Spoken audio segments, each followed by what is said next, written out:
high side. Murphy shooting, save a rebound on the view.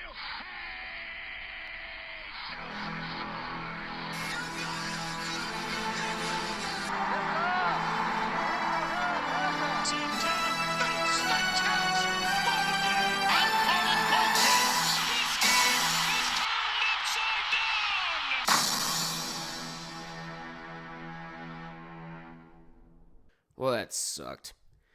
Hey everyone, this is Casey. You are watching the Red Rubber Duck Win All Sports Network. The Steelers lose 24-19 to the Cleveland Browns on Thursday Night Football at Huntington Bank Field. They are now 0-7 on Thursday night road games, and this is their third straight loss at Cleveland.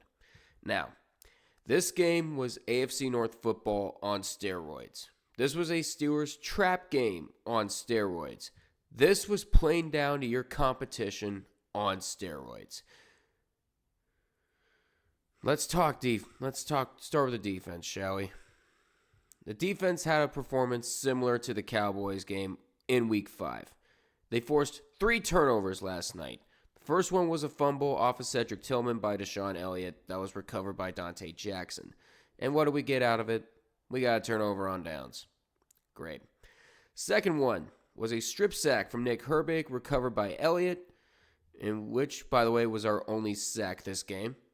And we ended up getting the go-ahead touchdown from Calvin Austin afterwards. And finally, we got an interception from Dante Jackson, and we got an opportunity to burn the clock, which we could hardly do.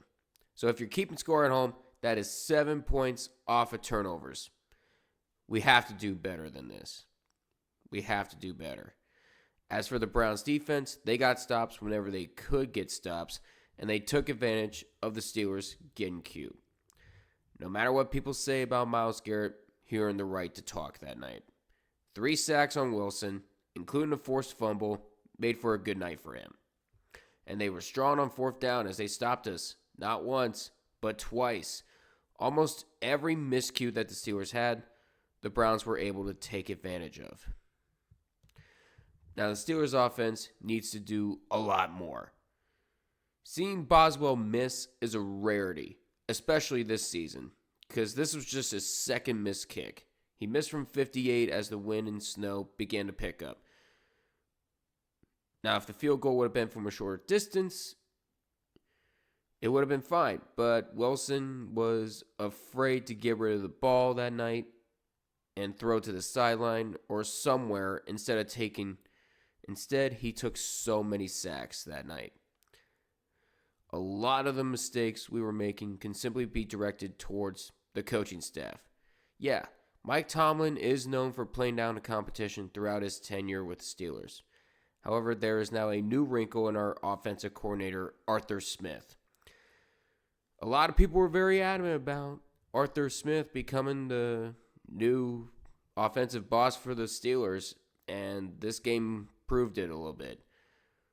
Why are we running up the middle on 4th and 1 without the tush push? Everyone and their brother was lined up, ready to stop whoever was running that play. And George Pickens had a lot to say after the loss to the Browns. He said, conditions played a huge part in today's game. I don't really think the Cleveland Browns are a good team at all, and the conditions kind of saved them. Pickens, just shut the hell up. This is a rivalry game. Records don't mean anything on the field. While conditions, they did get tough. It's very tough to play out there in snow. It's your job to go out there and make plays regardless. Rain, sleet, snow, fog, wind, shine, it doesn't matter. Your head needs to be on the whole time. And when you're not catching the ball, you keep flopping, trying to draw pass interferences, and then you start whining and complaining to the officials that you keep getting held. Just shut up and make a play on the ball. And also, why the hell were you trying to pick a fight with Greg Newsome near the stands at the end of the game? All that did was just make your case worse, and now you're labeled as more of a diva, and Pittsburgh knows way too many of them. Pickens, just this once, shut your damn mouth and focus on the task ahead.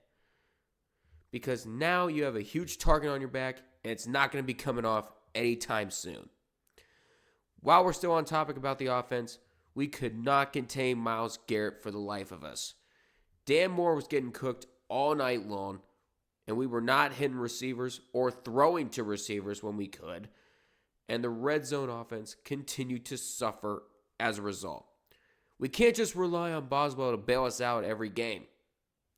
So hopefully that issue gets fixed in the near future. Because while Boswell may be one of the more dependable kickers in the NFL, we can't just go out there and have him kick 6 field goals per game.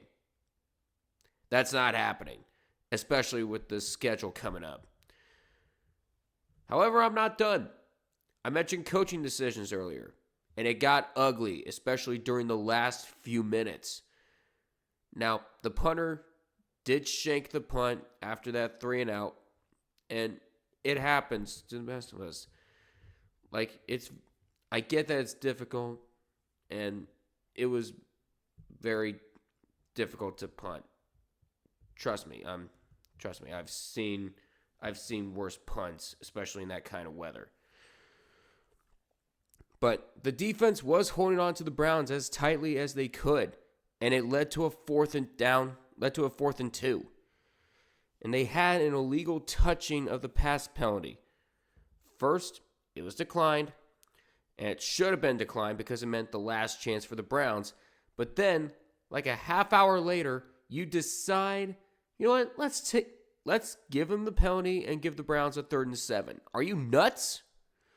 You basically just gave the Browns a little bit of life and an extra chance that they didn't need. I don't care if they originally needed 5 yards. It was 4th and 2. 4th down. If they didn't get those 2 yards, the Steelers would have had the ball back, potentially burn out the clock and all the Browns' timeouts, and possibly escape Cleveland with a 1-point win. But instead, we decided to act stupid.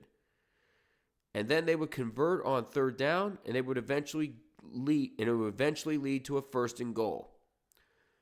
On that play, why did we stop Nick Chubb short of the goal line?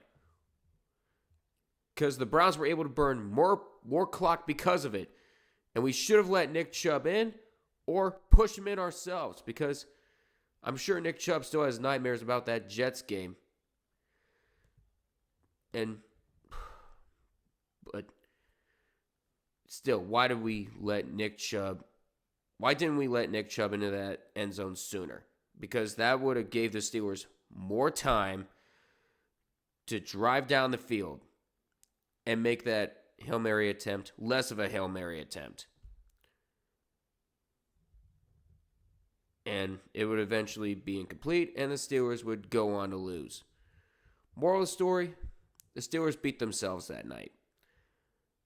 Not taking away any credit from the Browns, but the Steelers didn't help themselves either.